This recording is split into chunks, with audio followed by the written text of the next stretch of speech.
Hey everyone, it is March 13th, 2010, and this is a pre-IV, still at home, about to leave after I eat and get dressed here for my 16th IV treatment therapy.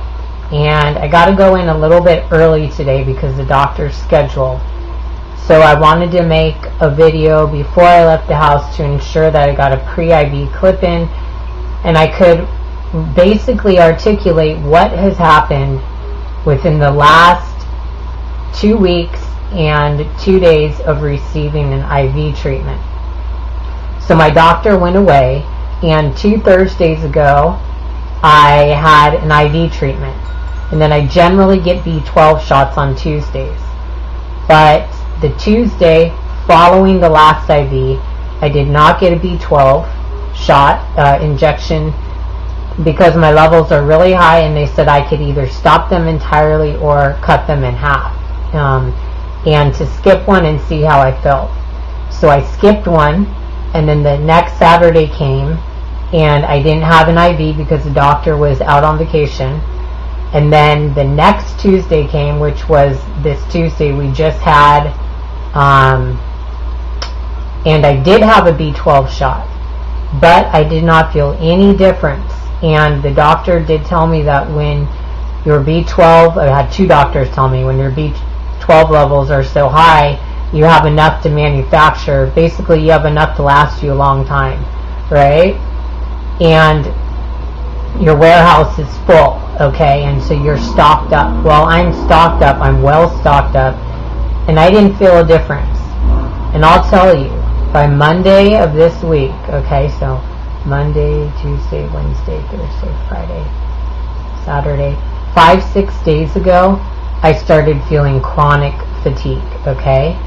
And I had been eating better. I really was like, what is going on? Chronic fatigue, meaning very tired, very low energy, just hard to move around, feeling like very sleepy, wanting to be in bed, just basically lethargic, no energy, mentally worn down, kind of confused, delirious, not really knowing what's going on because I wasn't doing anything different in the sense of decreasing my food intake. I was doing actually better, and because I was feeling so weak, I was forcing myself to eat a little bit more and add more nutrient-dense raw foods. And so I was just feeling really low, and I thought maybe the B12 would help. And honestly, I did not feel a difference. So I'm going to stop them because I don't need to be pumping myself with even more if I have enough in my body already, B12. And it's just costing money, you know, what I could be saving for IV treatment. I'll tell you, I will never go 2 weeks without an IV. I don't even want to go a week without one. I'm scared to actually even know how I would feel if I was not receiving these. I realized they're very critical, they're crucial right now. So I started to feel very fatigued on Monday, and then I lost a few pounds. And it's like, I'm going to talk to the doctor and ask if she thinks I was having malabsorption and digestive issues, because I wasn't decreasing my caloric intake and I was not increasing my activity levels. So it really didn't make sense. The only thing that could relate is I did lose a lot of the edema, the water weight, and I'm at a point where I'm not experiencing the edema right now, and I get that really bad, and then my whole body reacts with extra water weight, about 2 to 3 pounds or so shifts. And so it could be that, it could just be the water weight, but none of it was intentional, and it was brought sorrow to know that I had lost weight. So I'm trying to just keep on track here. I'll try to get some footage with the doctor to see if she could explain some things about the fatigue, maybe the weight loss, but she has a client today right after me, so I don't know how much talk time I'll get with her. That's why I'm doing this one now. So by Friday, I was literally bedridden. I had to cancel appointments. I didn't even trust myself driving.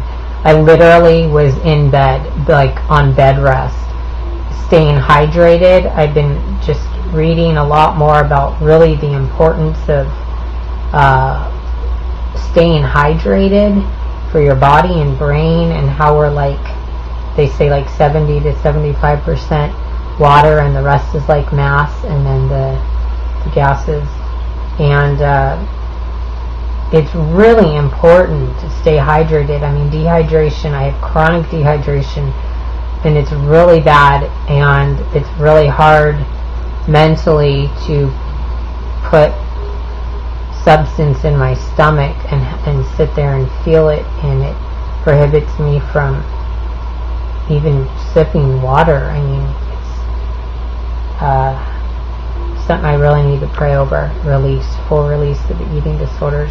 And I know God can heal me, and I know He can restore me, and I need to pray over that release to give it up. And so sorry, I'm switching angles here. I got a lot of rest on Friday, and I'm actually feeling very refreshed. I feel it in my body. I needed those naps, like little cat naps all throughout the day, and the nutrition and the hydration. Lots of good coconut water really helped. Powerhouse of electrolytes, best electrolyte source. Crack a fresh Thai young coconut and you've got yourself a powerhouse of nutrients. But I'm feeling better, more refreshed, and less sleepy and lethargic. Really looking forward to the IV. I don't care how sick I might feel after. I am really looking forward to the IV and getting that boost for the week, and then getting back on a steady schedule. It's really going to help. So that's my little pre-IV check-in. I really need to eat here so that I can get out on time. Got to get gas in my car before I go, and then make it there on time. So I hope you're all well. Thank you very much.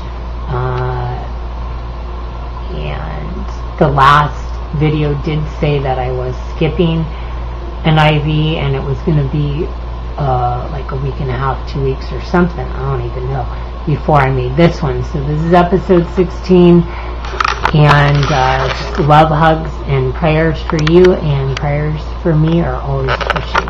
Okay? Bye-bye.